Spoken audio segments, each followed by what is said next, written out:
Salut la team Evolution, j'espère que vous allez bien. Aujourd'hui, on vous emmène en Via Ferrata sous la pluie. Voilà. En fait, ça vient juste de se calmer, mais il pleuvait comme ça. Bref, le but du jeu, c'est de vous expliquer 2-3 astuces. Le fait de sortir sous la pluie, c'est que déjà par rapport à la Via Ferrata que vous allez rencontrer sur le terrain, elle va être cotée, par exemple, je prends un exemple, elle va être cotée TD. Là, sous la pluie, elle risque d'être côté plus difficile, donc TD+, voire même un peu plus. Pourquoi? Parce que toute la via va être détrempée et vous allez y prêter une attention particulière pour éviter justement de glisser et de chuter sur la via. Ce qui ne vous arrivera peut-être pas par temps sec. Il y a des petites astuces comme ça, on va vous expliquer tout ça. Bien, alors la première chose à faire, bien sûr, quand vous allez vous aventurer pour une Via Ferrata sous la pluie, c'est choisir votre équipe. Oui, choisir votre équipe, pourquoi? Parce que si vous emmenez en fait un débutant sous la pluie, c'est pas la meilleure journée pour lui, hein. Ça sera pas la meilleure journée pour qu'il puisse apprendre correct et puis qu'il soit vraiment à l'aise, hein, comme dit Armel, ça sera pas top. Et je pense que une journée bien sèche pour un débutant, c'est mieux. Préparez aussi vos vêtements, donc nous on a sorti les Gore-Tex, pourquoi? Parce que je pense qu'on se prendra quelque chose après, gentiment, un peu plus tard dans la matinée. Au niveau de la via, la préparation de la via, vous faites ça la veille, bien sûr, donc évitez de prendre une via trop difficile déjà au niveau de la cotation topo, hein. Essayez de partir sur quelque chose de AD à peu près, voire D. Et puis si vous êtes vraiment aguerri, après vous pouvez monter un peu plus haut, mais sachez que ça va être beaucoup plus difficile. Il y a une chose qui est très importante, c'est que si vous partez, vous prenez vos responsabilités pour partir sous la pluie. Faut savoir que là, avec le temps qui est couvert, l'hélico va pas venir, donc les secours vont pas venir comme ça. S'ils viennent, ils vont venir par voie terrestre. Et puis attendez-vous qu'ils vous passent une chasse. Parce qu'ils vont vous dire ouais, vous êtes quand même sorti sous la pluie, c'est pas cool quoi. Donc si vous êtes aguerri, vous prenez vos responsabilités, vous savez ce que vous faites. C'est pas interdit de faire de la Via Ferrata sous la pluie, c'est juste un petit peu plus dangereux entre guillemets, parce qu'il va falloir éviter de glisser sur le cap qui lui sera tout mouillé.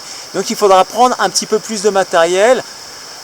En matériel supplémentaire, quelque chose pour protéger votre sac. Moi je ne l'ai pas encore mis là, mais voilà, par exemple Armel a mis sa petite capote, donc là vous protégez votre matos. Et puis partez avec des bonnes chaussures. Moi j'aime bien prendre des tiges hautes, comme ça la malléole est protégée au cas de glissade, et puis tamponnage au niveau des barreaux, comme ça vous êtes assuré de ne pas revenir avec une cheville en vrac. Et puis, chose très importante, au niveau des mains, là pour l'instant on est encore au sec, donc on va certainement mettre une paire de gants, étant donné que le câble sera mouillé, là tout est mouillé en permanence, ça vous évite en fait de refroidir et de vous glacer les mains, parce que là on avait quand même une température de 11 degrés à la voiture, plus la flotte qui a une très bonne conduction, vous allez vous glacer les mains. Donc mettez une petite paire de gants. Est-ce que j'ai rien oublié, Anna? J'ai oublié quelque chose? Je crois pas, non. Non, j'ai rien oublié. Peut-être éventuellement, faites comme Raphaël, arrêtez-vous à la boulange, mangez quelque chose. C'est important, ouais. C'est pas bête, mangez quelque chose avant pour éventuellement vous réchauffer un petit peu. Ça fait fonctionner le système digestif et puis voilà, ça va monter un petit peu votre température corporelle. Et puis la chose très importante, étant donné que c'est un peu humide, c'est un peu frais, on va s'échauffer un petit peu, donc faites quelques mouvements de bras, et puis on va pas courir pour aller au départ de la via, mais on va marcher tout doucement au départ pour s'échauffer, voilà, faire monter la température du corps gentiment, comme ça on sera opérationnel pour le départ. Je pense que j'ai un petit peu résumé. Et puis là on vous emmène sur la via. Allez, c'est parti. Alors dans cet exemple on va prendre la grotte de cristal aujourd'hui pour faire notre Via Ferrata sous la pluie. Ouais, ça repleut, donc on va mettre la capote. Et puis vous voyez, petit exemple très simple, donc là on va faire la TD, donc elle est très difficile en cotation.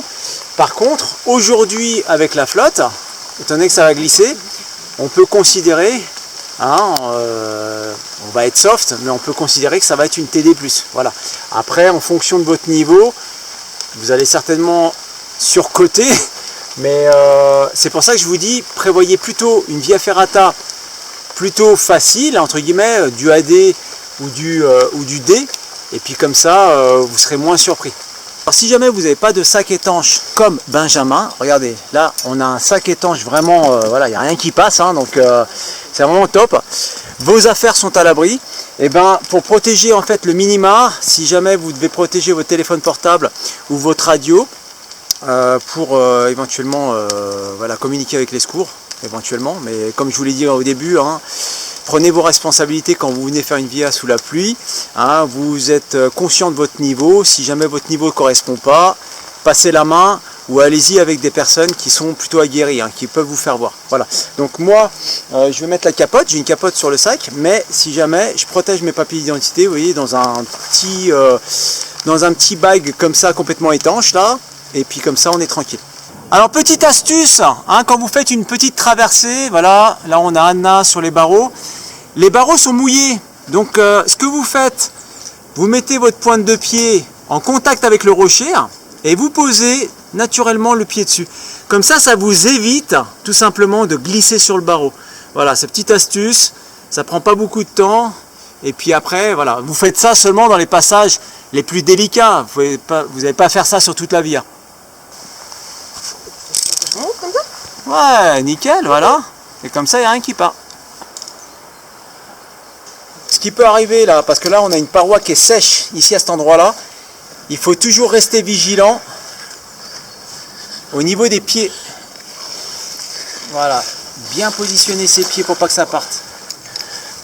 Voilà, nickel, impeccable. Parce que c'est un peu la surprise après. Ça va Benjamin ? Nickel. Ben voilà, on vient de terminer la via ferrata, donc on vous a donné 2-3 astuces bien sûr. La chose très importante, ne partez jamais par temps d'orage, hein. Ça c'est une réalité, hein. Si jamais il y a la foudre qui se pose sur les parties métalliques, ça fait un joli barbecue. Enfin bon, faites attention à ça. Par contre, quand il pleut, bah, il n'y a rien qui vous interdit, mais il faut être très très prudent. Et si vous n'avez pas le niveau, hein, si vous n'avez pas encore ce niveau-là, bah, n'hésitez pas à y aller avec ou un professionnel. Bon après le professionnel, je ne sais pas s'il va venir. Hein, peut-être qu'il va dire je il passe. Choisit.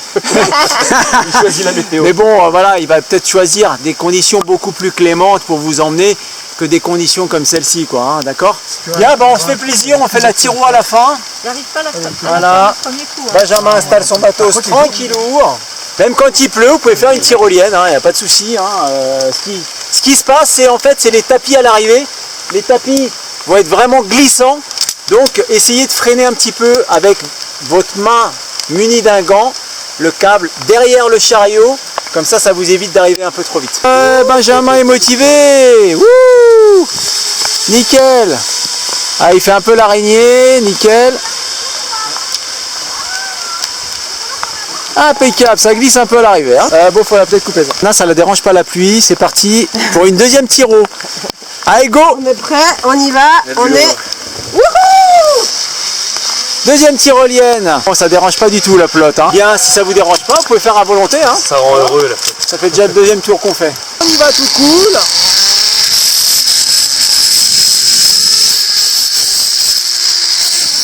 Arrivé en douceur. Je pense qu'on a eu notre dose aujourd'hui. On va aller prendre une bonne douche. Et puis on vous donne rendez-vous à la prochaine. Arrive pas.